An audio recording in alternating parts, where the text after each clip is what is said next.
ઐતિહાસિક કહી શકાય એ પ્રકારનું રાહત પેકેજ એ સૌપ્રથમવાર ગુજરાત રાજ્યમાં આ પ્રકારે જાહેર થયું છે. આપ સૌ જાણો છો કે હજી 2 દિવસ પહેલાં જ બજાર ભાવ ડિફરન્સના કારણે ખેડૂતને માર ન પડે એમના માટે મગફળી ખરીદીનો નિર્ણય પણ 9 તારીખથી શરૂ થવાનો છે. 15,000 કરોડ રૂપિયાની એ મગફળી, અન્ય જે જણસો છે, મગ, અડદ, સોયાબીન, એમની ખરીદી એ પણ લગભગ 15,000 કરોડ રૂપિયાની આસપાસ એ રાજ્યની સરકાર ખરીદ છે. ને લગભગ 10,000 કરોડ રૂપિયા આ ગણીએ તો ખેડૂતને બેઠો કરવા માટે થઈ લે, એને બજારનું નુકસાન ન થાય, બજાર કિંમતનું નુકસાન ન થાય, એમના માટે ખરીદીનો પણ વ્યાપકતા વધારીને એ રાજ્યના મુખ્યમંત્રી ભૂપેન્દ્રભાઈએ નિર્ણય લીધો. 15,000 કરોડની ખરીદી, ખેડૂતને માર ઓછામાં ઓછો પડે એના પ્રયાસો રાજ્યની સરકારે કર્યા છે. લગભગ 9,815 એટલે જે અમારી પાસે અત્યારે ફિગરો આવ્યા છે, જેટલા ગામો છે એ ગામોની દ્રષ્ટિએ 9,815 રૂપિયાનું પેકેજ એ થાય છે. તમે વળી સવાલ કરશો મુખ્યમંત્રીએ 10,000 કીધું છે. હું આપને જણાવવા માંગુ છું કે 10,000 કરોડ રૂપિયા એ એટલા માટે જોગવાઈ કરી છે, હજુ પણ રાજ્યના ખેડૂતને, રાજ્યના હિતકારી લોકો જેમને ખરેખર ખેડૂતની ચિંતા છે,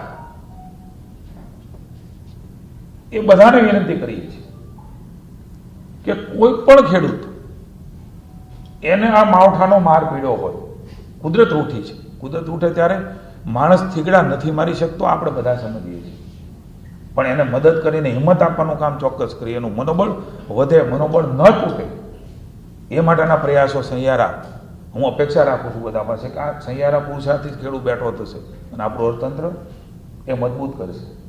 કોઈ પણ વ્યક્તિ જેને માવઠાનો માર પીડ્યો છે અને એવું લાગે કે આ સર્વે દરમિયાન મારું ખેતર એ અસરગ્રસ્ત છે અને નુકસાન થયું છે અને આ પંચરોજકામાં નથી, રાજ્યની ભૂપેન્દ્રભાઈની સરકારે અમારી મિટિંગમાં કહ્યું છે કે કોઈ પણ ખેડૂત અરજી કરી શકશે અને એ અરજી ધારાધોરણ પ્રમાણેની અને મળવાપાત્ર હશે તો એની ચકાસણી કરીને એ ખેડૂત પણ બાકાત નહીં રહે.